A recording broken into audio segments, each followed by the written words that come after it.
Assalamualaikum warahmatullahi wabarakatuh. Alhamdulillahirabbil alamin. Kita hari ini bertemu kembali dalam pelajaran bahasa Indonesia. Semoga kita dalam keadaan sehat, sehat jasmani dan sehat rohani. Alhamdulillahirabbil alamin.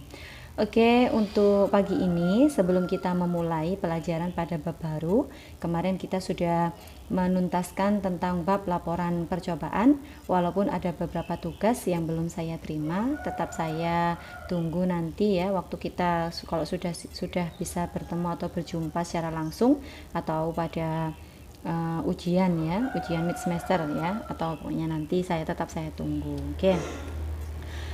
Sebelum kita belajar pada bab baru, marilah kita berdoa agar pagi ini kita dengan niat mencari ilmu, belajar, dicatat oleh malaikat Allah sebagai amal ibadah kita dan lancar dalam mencari ilmunya. Oke, kita mulai berdoa, dimulai. Amin amin ya robbal alamin. Oke, pagi ini kita seharusnya semangat ya. Yang kurang semangat silahkan mencari sesuatu yang bisa membuat semangat ya. Oke, yang penting kita sudah bersenang hati, paling tidak tersenyum dengan seseorang yang ada di sekitar kita. Tapi jangan terlalu senyum banyak ya. Oke, kita mulai. Untuk pagi ini bahasa Indonesia kelas 9, anak-anakku semuanya, kita belajar pada bab kedua yaitu tentang apa? Ya, ini dia. Menyampaikan pidato persuasif. Oke, nih menyampaikan pidato persuasif. Oke ya. Pidato persuasif. Kita sering ya dengan adanya kata pidato, kita sering sekali mendengar, menyaksikan, terkadang kita mengikuti acara yang di situ ada pidatonya ya.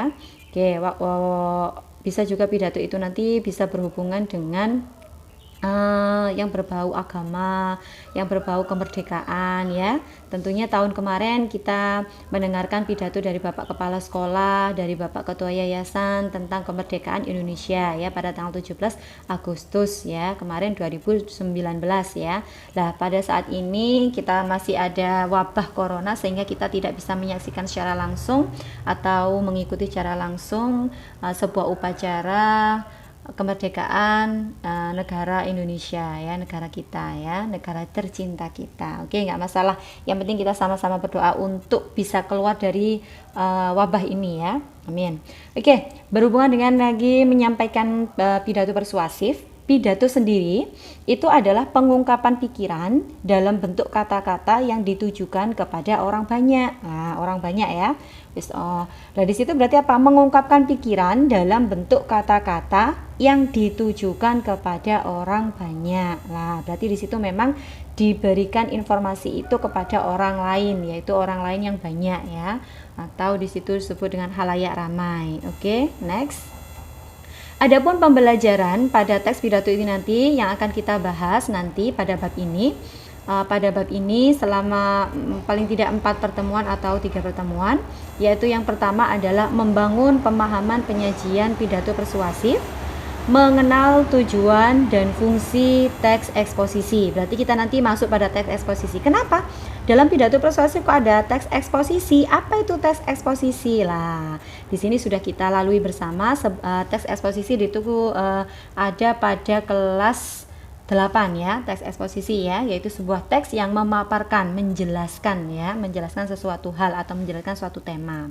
Oke, selanjutnya nanti akan kita mengetahui struktur dari teks eksposisi, mengetahui struktur teks eksposisi pidato persuasif, mengidentifikasi ciri-ciri kebahasaan pidato persuasif, menganalisis struktur model pidato persuasif, dan menganalisis ciri kebahasaan model pidato persuasif. Oke, lanjut, next. Terus kita nanti juga akan membahas tentang menyajikan dan pembahasan dari hasil telaah model, memahami penggunaan kalimat aktif, kata tugas, peranti kohesi koherensi, pembedaan nominalisasi, dan kosakata emotif untuk meyakinkan pembaca, pendengar dalam teks pidato persuasif. Terus selanjutnya nanti kita akan belajar menyusun kerangka pidato persuasif dan menyusun pidato persuasif. Nah, itulah ini nanti akan kita lalui bersama ya. Oke, selanjutnya kita masuk. Oke, next ya, lanjut. Oke.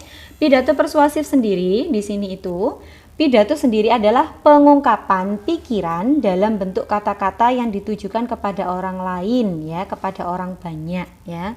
Nah, itu adalah pidato. Atau pidato itu merupakan salah satu bagian dari keterampilan berbicara dan berimprovisasi mengenai isi tema yang akan disampaikan. Lah, sebagai bagian komunikasi langsung pada seseorang yang berbicara atau yang disebut juga dengan orator ya, orang yang berbicara, orator, dengan audien itu orang banyak atau peserta pidato ya.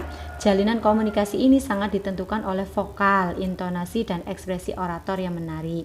Jadi kalau kita mendengar sebuah pidato, dari situ vokalnya kurang pas, intonasinya itu juga kurang pas, apalagi ekspresinya kurang meyakinkan, maka seseorang itu di situ nanti akan kurang adanya keyakinan ya dalam mendengarkan pidato yang disampaikan. Makanya di sini disebut dengan pidato persuasif merupakan bagian dari eksposisi. Pidato persuasif berarti persuasif sendiri di sini adalah bersifat mengajak ya, mengajak. Berarti cara mengajaknya bagaimana? Makanya saat pidato di situ nanti vokal, intonasi dan ekspresinya harus pas ya. Terus bagian dari eksposisi. Lah, kata eksposisi yaitu menjelaskan, memaparkan dari persoalan yang dibahas pada pidato itu sehingga audien atau orang banyak, yang disebut orang banyak ya, atau audien atau pendengar itu nanti memahaminya. Ya, memahami dari apa yang disampaikan oleh orator. Oke, seperti telah dipelajari sebelumnya bahwa eksposisi digunakan untuk meyakinkan pembaca atau pendengar dengan menyajikan argumen dari sudut pandang. Lah, argumen itu sama dengan pendapat dari oratornya ya. Dengan mengambil satu sudut pandang dan membuktikan kebenarannya, kita atau antara orator dengan si penyimak ya bertujuan meyakinkan orang lain untuk melihat suatu persoalan hanya dari sisi situ. Oke, di sini dari pengertian dari pidato persuasif sudah paham ya. Ingat, pidato sendiri adalah pengungkapan pikiran dalam bentuk kata-kata yang ditujukan kepada orang banyak ya. Terus sedangkan pidato persuasif sendiri di situ sama halnya dengan sebuah pengungkapan pikiran dalam bentuk kata-kata yang ditujukan kepada orang banyak yang bersifat mengajak, dan di situ dijelaskan secara terpapar agar orang yang mendengarnya itu bisa tertarik ya, atau mendengarkan dari pidato yang disampaikan. Oke, agar pidato itu bisa menarik atau disimak oleh orang banyak, maka dalam penyampaian komunikasinya, vokal, intonasi, dan ekspresi harus diperhatikan. Oke, di sini lanjut kita belajar tentang eksposisinya. Ada 3 tipe perbeda dari eksposisi. Oke, bisa dilihat di sini. Di sini ya. Oke, 1. Eksposisi yang dapat mengubah sikap orang atau mengubah pandangan orang tentang suatu hal. Saya baca kembali. Eksposisi yang dapat mengubah sikap orang atau mengubah pandangan orang tentang suatu hal. Berarti yang disampaikan, yang dijelaskan itu nanti bisa mengubah sikap seseorang menjadi lebih baik setelah mendengarkan sebuah pidato, atau mengubah pandangan orang itu yang awalnya itu tidak sependapat terus beralih menjadi sependapat, atau atau sebaliknya, yang sebenarnya sependapat menjadi tidak sependapat atau bagaimana. Oke. Di sini adalah tulisan yang persuasif ini dapat kita temui pada editorial surat kabar, pidato politik atau kampanye, media cetak, teks informasi dalam buku, surat kepada editor, yaitu pidato, ceramah ya, yang di situ mempertahankan hak hukum, khotbah dan sebagainya. Ada banyak sekali ya. Oke, lanjut. Yang kedua, oke, kita simak yang kedua di sini. Oke, eksposisi yang dapat dimanfaatkan untuk mempromosikan dan menjual barang, jasa, dan aktivitas. Oh, berarti dalam pidato persuasif ini juga bisa dipakai untuk promosi ya? Iya, memang di sini Pak, karena eksposisi yang dapat dimanfaatkan untuk mempromosikan dan menjual barang, jasa, dan aktivitas. Misalnya, penggunaan bahasa persuasif pada iklan dan poster, slogan yang memikat ya. Di situ ada kata 10 langkah memiliki tubuh indah, atau di situ 3 perubahan dari kita akan mengubah hidup kita selamanya ya, yang bersifat positif saja. Oke. Next, Selanjutnya yang ketiga di sini, oke, silakan diperhatikan. Eksposisi yang dapat digunakan untuk membela suatu kasus, ya. Misalnya, selamatkan terumbu karang sekarang. Nah, di situ kan berarti ada yang harus berubah di situ ya. Eksposisi persuasif memiliki satu sudut pandang yang didukung oleh argumen logis dan bukti yang bisa diterima oleh akal. Kata logis berarti bisa diterima oleh akal, ya. Oke, bisa dipahami dari ketiga eksposisi pembeda tersebut ya. Sekarang saatnya kita masuk pada mengidentifikasi tentang pidato persuasif. Oke, bisa. Ini ya, mengidentifikasi informasi tentang pidato persuasif. Oke, kita cermati kembali. Simak. Pidato persuasif merupakan seni pengungkapan pendapat secara jelas dan logis. Ingat ya, logis bisa dipahami. Setiap orang akan berbicara di hadapan orang lain. Misalnya pada acara syukuran keberhasilan tertentu seperti berhasil menjuari suatu lomba, lulus ujian, dan kesempatan lain yang mengharuskan kita berbicara di hadapan orang lain. Nah, itu juga disebut dengan pidato. Oke, lanjut. Dalam kesempatan yang lebih resmi, oke, bisa disimak. Dalam kesempatan yang lebih resmi, kita perlu menyatakan pendapat kepada orang banyak. Kita menyuarakan apa yang menjadi kepedulian kita. Kita harus peduli kepada hal-hal baik tentang apapun kepada siapapun sebagai makhluk ciptaan Tuhan yang paling unggul ya. Memang tercipta ya, kita sebagai manusia adalah yang paling unggul ya dari makhluk yang lainnya. Sudah seharusnya kita menjaga alam semesta agar bermanfaat bagi seluruh umat manusia dimanapun berada. Kita tidak dapat hidup sendiri, hidup kita terkait dengan banyak orang di seluruh muka bumi. Kerusakan yang terjadi di lingkungan kita akan berdampak ke tempat lainnya. Oke, next. Bagi sebagian orang, kesempatan berbicara di hadapan orang banyak merasa menakutkan. Apakah iya? Ya, memang ya. Saya secara pribadi di sini sebagai guru bahasa Indonesia, pertama kali saya berbicara di depan umum itu juga adanya rasa gugup, rasa takut. Tapi semua itu nanti akan hilang jika kita sudah menemukan ilmunya. Ilmunya bagaimana caranya? Yaitu mengetahui teknik, memahami dari isi yang akan kita sampaikan. Insya Allah di situ akan berjalan dengan lancar. Dan jangan lupa berdoa pada Tuhan yang Maha Kuasa, pada Allah ya, yang karena segala sesuatu itu ditentukan oleh Allah.